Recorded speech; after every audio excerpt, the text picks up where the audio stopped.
बहुत स्वागत है आपका आरएफटी न्यूज में डॉक्टर साहब। धन्यवाद मैडम। डॉक्टर साहब, ये जो झोला छाप डॉक्टर हैं, इनके खिलाफ कितनी अभी तक मुजफ्फरनगर जिले के अंदर कितनी जो है एफआईआर हो चुकी है?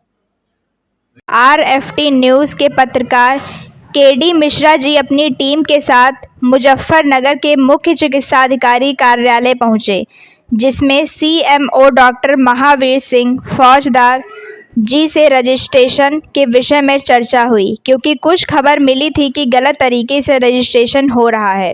उसके विषय में मुख्य चिकित्साधिकारी से बात होने के बाद मुख्य चिकित्साधिकारी डॉक्टर महावीर सिंह फौजदार जी ने बताया कि हमारे यहाँ पर एमबीबीएस का registration medical council of India Uttar Pradesh से वेरीफाई करने के बाद उनके क्लिनिक या हॉस्पिटल का रजिस्ट्रेशन किया जाता है एवं फिजियोथेरेपी मेडिकल लेबोरेटरी का registration state paramedical council Lucknow से वेरिफिकेशन करने के बाद उनका रजिस्ट्रेशन किया जाता है। साथ में उन्होंने यह भी बताया कि जो student Uttar Pradesh medical faculty का रजिस्ट्रेशन लेकर आते हैं, उनका verification Uttar Pradesh state medical faculty में किया जाता है। उसके बाद रजिस्ट्रेशन किया जाता है। यह प्रक्रिया हमारे यहाँ की है। यह सारी जानकारी डॉक्टर महावीर सिंह फौजदार सीएमओ मुजफ्फरनगर ने दिया। उसके बाद बताया कि उन्होंने झोला छापों पर भी कार्रवाई कर रहे हैं।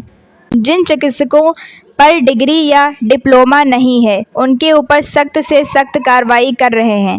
उन्होंने अपने सारे मुजफ्फरनगर की टीम को अलर्ट कर रखा है कि जहां भी बिना डिग्री डिप्लोमा के चिकित्सक मिलते हैं, उनके ऊपर उचित कार्रवाई किया जाएगा। देखिए, एफआईआर तो हमारा जो तरीका है, जो हमें झोला छाप डॉक्टर की शिकायत मिलती है तो वहाँ हमारे चिकित्सा टीम जाती है और पेरी फेरी में भी है। पेरी फेरी से मेरा मतलब जो ब्लॉक स्तर के जो हमारे प्रभारी चिकित्सा अधिकारी हैं, यहाँ जनपद में 9 ब्लॉक हैं, हमने उन्हें सभी प्रभारी चिकित्सा अधिकारियों को निर्देश दे रखे हैं कि यदि कोई भी शिकायत मिलती है या उनके स्वयं के निरीक्षण के दौरान या भ्रमण के दौरान अगर कोई अपंजीकृत या जिन्हें हम साधारण भाषा में झोला छाप कहते हैं, अप्रशिक्षित अपंजीकृत चिकित्सक अगर कोई चिकित्सा विधायक की प्रैक्टिस करते हुए मिलता है तो उसको जो है निश्चित तौर पर वो निरीक्षण करते हैं, उससे कागजों को मांगते हैं, नोटिस देते हैं। पहले नोटिस देने के बाद यदि वो अपने पंजीकरण प्रमाण पत्र या अपनी कोई डिग्री वगैरह वैध साबित नहीं कर पाते हैं, जिनका परीक्षण के बाद पाया जाता है गलत है, तो उन्हें बंद कर देते हैं। अभी तक कितनी एफआईआर हुई है आपके? मैं बता रहा हूँ आपके आने के बाद।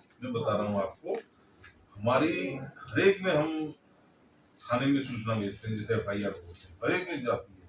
जो भी हमारे डॉक्टर्स वहाँ सील लगाते हैं, उसकी सबकी एक कॉपी उनको देते हैं, उनके साथ साथ वहाँ के जो थानाध्यक्ष होते हैं उसको कॉपी देते हैं। तो आपके अनुसार कुछ तो इतनी होगी कि 10 हुआ, 12 हुआ या 50 हुए, 100 हुए, ये तो होगा ना। देखिए ऐसा है कि इसकी गिनती तो एग्जैक्ट मुझे समय याद नहीं है, लेकिन ये करते रहते हैं। हमने एक ही दिन में जो है करीब 40-42 लोगों को बंद किए थे, उनकी सूचना भिजवा दी थी थाने में।